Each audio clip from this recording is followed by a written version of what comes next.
Gunva is the boss. Välkommen. Engelska, English or English? Okay. I want to understand what's going on. So, heartily welcome to this dialogue on childhood and creativity. And I am very happy and blessed that Suzanne Osten and Sophie Boroni has accepted the invitation to come here. Immediately they said yes. And why this with children and creativity? If you say children theater and if you say Scandinavia, all the points are pointing at Suzanne Osten. You know that. She has made children theater, children experience for children booming for the past 40 years. And then I heard about Sophie Boroni. Well, it's not that name, but almost. Barani. Barani? Ja, jättelätt. Because we have the same letter and we say Barani. I am Hungarian. Okay. Yeah. So, just shortly, Suzanne Osten and Sophie Boroni. Welcome. Enjoy.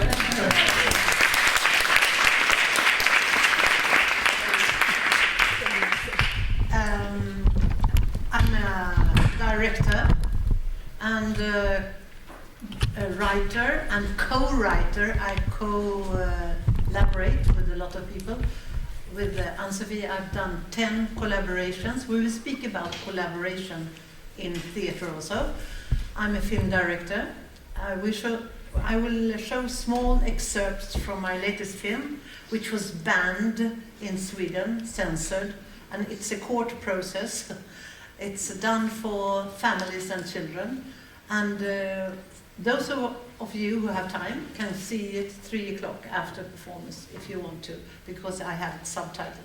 Should we say that when you say banned, it means that there is an age limit at 15 instead of 11? Yeah, censored. So yeah. It's censored for young people, and I showed it for a school class yesterday here from the Fyrilestur, and I asked them, what do you think about the censorship, and they said, we have seen much worse. So I'm sorry, it's about mental illness. That is something really scary for everyone, and especially for the adults. But for the children it's interesting, it's like a thriller. And it's a woman, it's a mother, a holy mother being the holy mad mother. This is what you have to know. And I will also tell you that I will be hardcore. I will not be, it's so nice with things for children. You can keep on that tradition yourself. I am totally, you have to know. I'm totally art, totally uninteresting in being nice with children. I have other background. I'm academic, but I don't speak academically. I am trying to also research and prove that children live in the same reality like the adults do, but they have different need of aesthetics. They really need aesthetics. So we're going to program you to understand art for children, not children culture vaguely. Art for children, what is the difference? It is I can say definition now, and you can prove if you are with me in the end of the lecture. It is the possibility of bearing with complexity. It's not black and white. Yeah, we'll see that we will end up to, what that is. For children, we would like to teach them a lot of things, and we would like to say that the world is good, and we can save the world, and you will be absolutely safe and sound. But that's not true. So it's about complexity, even for children. Now I see you are worried. Good. So then I would like to worry you even more. I am definitely also hardcore because I come from psychoanalysis. And I come from modern psychoanalysis with, you don't even know what that is, but that's how we met, I think. Suzanne and the theater, Unga Klara, Young Klara, has always been interested in deep understanding of children and deep understanding of art. And psychoanalysis at its best, I would say. There are many darker sides of psychoanalysis. But psychoanalysis at its best, as I define it, really tries to understand the need of art and the need of truth in art, truth in life for children. And that's where we met. We started our collaboration 11 years ago, and up until then, I was a clinical psychoanalyst with children, teenagers, adults, and also very old people. Because age, physical age, has never been a reality to me in one sense. Inner age is such a fluid and changing quality. We have all ages inside, even though we lack skills because of our physical age. So, as a psychoanalyst, I was writing a lot, and then I met Suzanne, who, out of some collaborations, asked if I wanted to write my first play. And I did, and we will talk about that. And since then, I've been a full-time playwright, and I'm no longer at all practicing psychoanalysis. It's impossible to combine. And Suzanne and Jan Klara has been my main collaboration, but I've been working with other theaters as well. Okay? So it seems like I will soon enter outer reality and children and childhood and creativity, outer. And you will take the inner path. So we hope you will get it, and then we'll show you some examples. When we say collaboration, I think it's good to say that in a theater like Unga Klara, I ran it for 37 years. We can take a very good classical text and adapt it. We can have many writers on a theme. We can do a lovely thing like you were doing, taking a plot from Ibsen into a family home, instruct, play, and do the play with music with amateurs and as spectators. This is also collaboration, doing theater in a conceptual way, but it's still working with theater, magic, words, plot, intrigue. So collaboration is also, when I went to Scotland, just an example, and did a remake of my own classic about divorce, I asked Ann-Sophie, can you adapt this to this mentally more handicapped ensemble, Långhals? They have one musician and one actresses who are not mentally handicapped, but the others are with different. They have different special learning disability. We call it in Scotland. They one man has Down syndrome, one actor, and he played Jason, and Medea was a woman with a syndrome I have never encountered before. She was a beautiful singer, but very shy when we met, and she rose to a singing position in the theater process. And one was classified as something as ordinary as, I don't know, Asperger or something. You know, people get definitions, but they are actors. Yes. So we worked with them, and then you adapted it. So it could be, how do we do with the language now, and where do we go, and how can we exchange this? So collaboration is taking the piece with the people who are engaged to a point where we meet the audience. And I always work very much with the audience.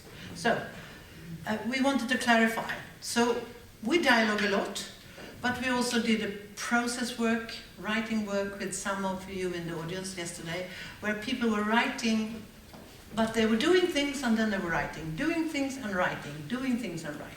And in our most recent collaborations, we have had a lot of dialogue before preparing the project. Then I have gone into my chambers, writing. And research. And yes, research and writing, of course. And then getting back to Suzanne and the other part of the team, like in the middle of the writing process, having a dialogue, and then get back to my own chambers, and then finally get back to the team. So one can do, and I have also written plays in process on the floor with you. So there are so many ways of collaborating. And but again, I think it's necessary. And again, I think the work I saw yesterday with your company was beautiful, because my dream team is that every actor is instructor, actor, writer, interested in the audience, and collaborate with the chef, dramatist, or director. So we all play like children. What are we going to do now? We'll take this play into this home, and then we start to do this. So this has some sort of resemblance of how do children play. We have always been playing. We make up something, you and you and you and I, and then we negotiate. That is basically the structure of play that I'm talking to. So that is collaboration. We leave it, and I go to the hardcore. Childhood. If you work in the childhood area, as a teacher, as a preschool teacher, as an artist, you get low status. There's nothing there to fetch for career purposes. But 1967, it was an opening in the Scandinavian field. I felt I wanted to go into an area where no one is working there. Everybody was doing absurd Beckett classics. Everybody was working with art, and nobody was interested in the audience. I took my foremost impulses from some young groups in Denmark in the 60s who started to investigate children. And I went into schools and prison. And there was no drama, so we had to invent a drama. And it took some years before we saw that the real drama was the children's situation in the adult society, where we started very conventionally by entertaining children, get them to be interested and stay in the room and listen to us. We soon discovered real dramas in the schoolyard, real hidden dramas, drinking, divorce, abuse, other things like, you could say, real social themes, but also the mass of creative solutions and playing. So I got really hooked on this thing, that we were so conventional, we grown-ups, as soon as we approached the children, but our taste was turned towards interesting theater performances, and we went to festivals and we explored, but we took none of this into the area of children, because we were educating them or we were entertaining them in the most flat way. So in the minute you start to do something real good for the children, you enter a taboo area. Why? Because we are brought up with very firm convictions by an older generation, teachers, parents, who have their upbringing by an older generation, and the children move in the now and in the future, and they orient themselves, and they listen, and they gossip, and they hear about things, and they test what is happening with the adults. And the adults have different strategies, of course. Some are open, some do not bother to keep the repression, but most people have a firm idea what children should know, should meet, should be aware of. And this goes in every society, of course. This is not only Färöarna or Sweden. This is, of course, in Madagascar, everywhere. We have a different conception, and it's written about. There are a lot of theory about this. But the thing is, you do something important for the children, what they really want to know. Or you discover, like, I will work with 3 examples only. I take the first here. Divorce. In the 60s, I was also the young generation. We divorced a lot. It is the biggest social historical change ever in the Western society, the right to divorce. So you get out of the boring relation or the horrible relation or the friendly relation. You get out and you get a new spouse. This is possible. You have the right to do it. But we were also thinking, what is it to a child to lose 2 parents in a divorce? There's a good story there, Medea. She'd killed them simply to revenge Jason, you know, the old Greek mythology. So we researched Euripides. He did this in favor of Medea. He wanted men to treat their wives better. She was an immigrant, she was fleeing, she was the god's daughter, but they had a lovely marriage where she helped him to take the golden skin. It was glorious mythology. They loved each other. He protected her. Then he saw another woman, Glauke, and he became passionately in love with her. And also he got a lot of money and fame if he married her. So he says, goodbye, Medea. This could be an ordinary divorce story. So we took that story and we tested it. We went to the children and we told the story, and the only thing that they really became sad and upset was not all the murdering, killing and mythology. That was okay. The saga word. No, it was when we improvised around mother and father quarreling. They got very worried. So we decided we collaborate with the children. We improvised with them. We took parts, actors, and the children, and played this. And all the children gave access to interesting dialogue and interesting things. So we wrote this story, half children improvised, half mythology from the play. We didn't kill the children, of course, in this play. I never kill children on stage. I think it's boring. They see so much killing in Hunger Games and other things. I don't want to be the same boring thing. I want to do humanist storytelling. They can be despairing, they can cry, they can want to commit suicide, they can do a lot of things, but we don't kill them. Anyway, when we showed this, what happened? The children were relieved and they laughed a lot during the performance. That was the decision. Horrible scene, funny scene, horrible scene, fun. You know, release the tension. The idea was, we will survive the divorce, but we will also be able to cry. This is Aristoteles, the cathartic theory. In the 70s, we decided we go back to the Greeks and see what they said about drama. We have to be able to cry, because life is so difficult. But we will survive.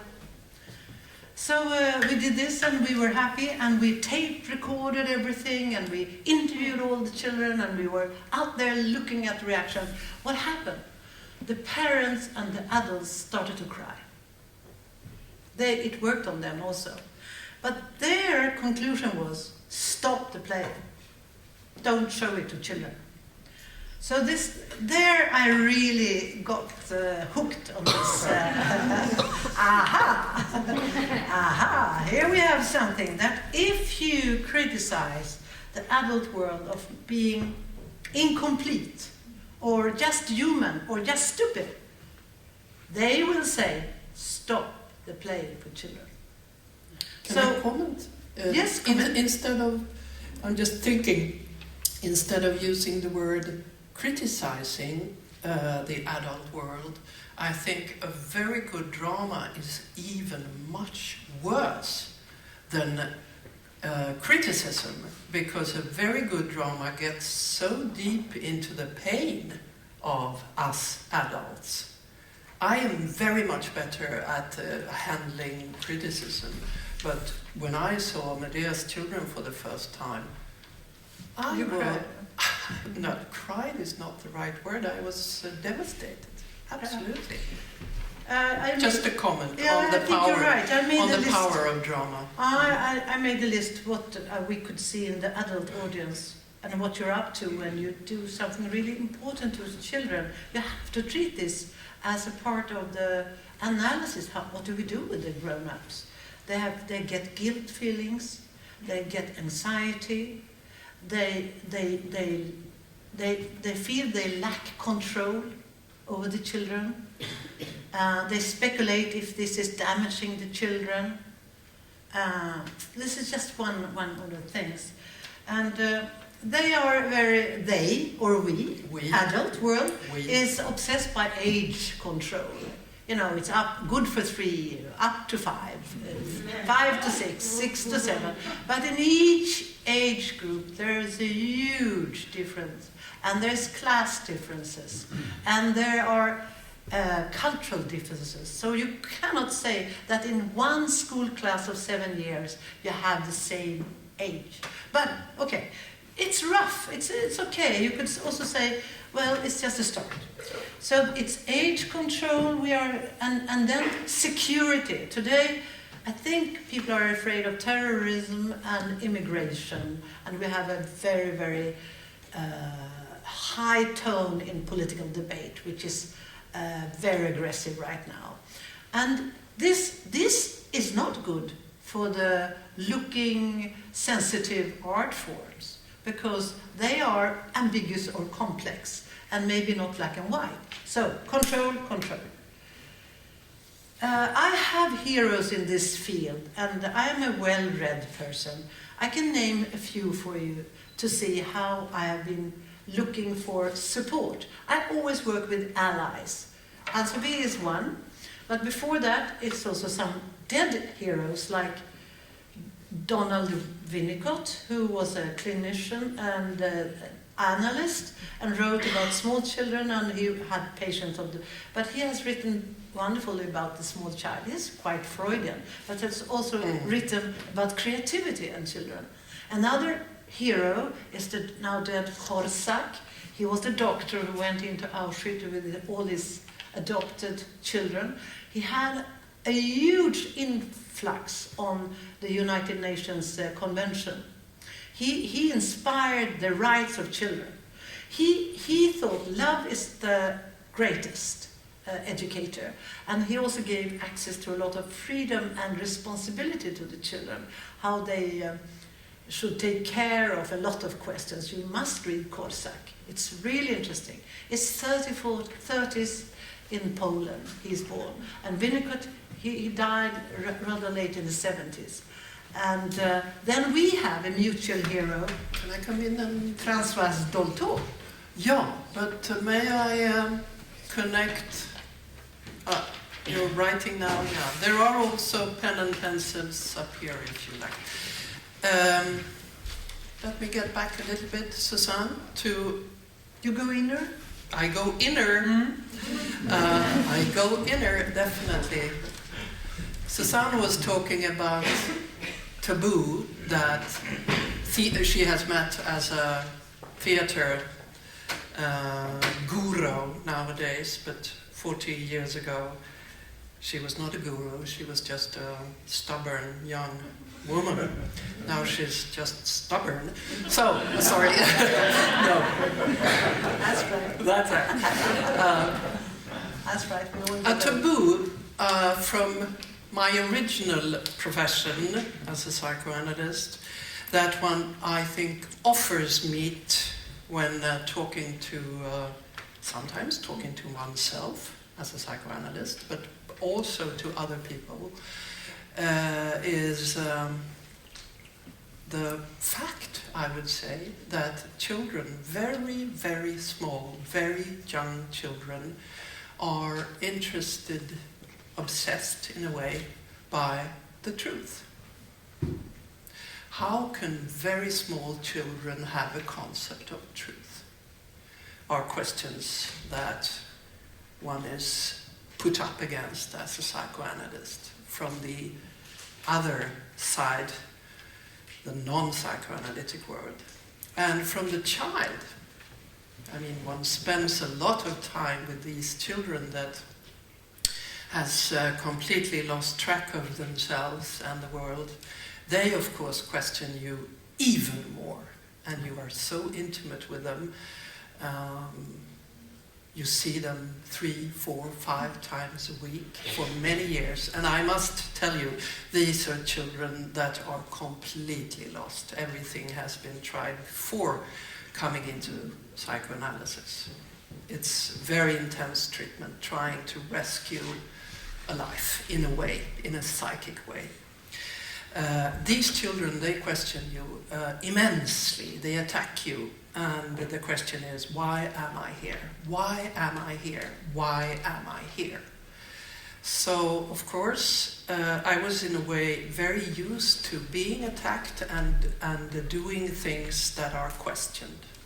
And I'm very, very much obsessed by trying to define a childhood universe nowadays as a playwright.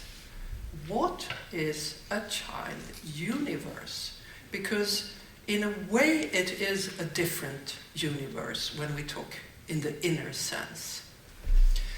There are common features of the human being, of course, like feelings and needs. I don't think they change very much. But of course, I mean, this is common sense. Children, and especially newborn, don't know anything. So if we make a very simple division between the primary knowledge or features of the human being and the secondary, I think we get a sort of easy handling way of talking about it. Secondary knowledge is having a system, having language, knowing from an upper point of view where we are, why we're here, blah, blah, blah. I think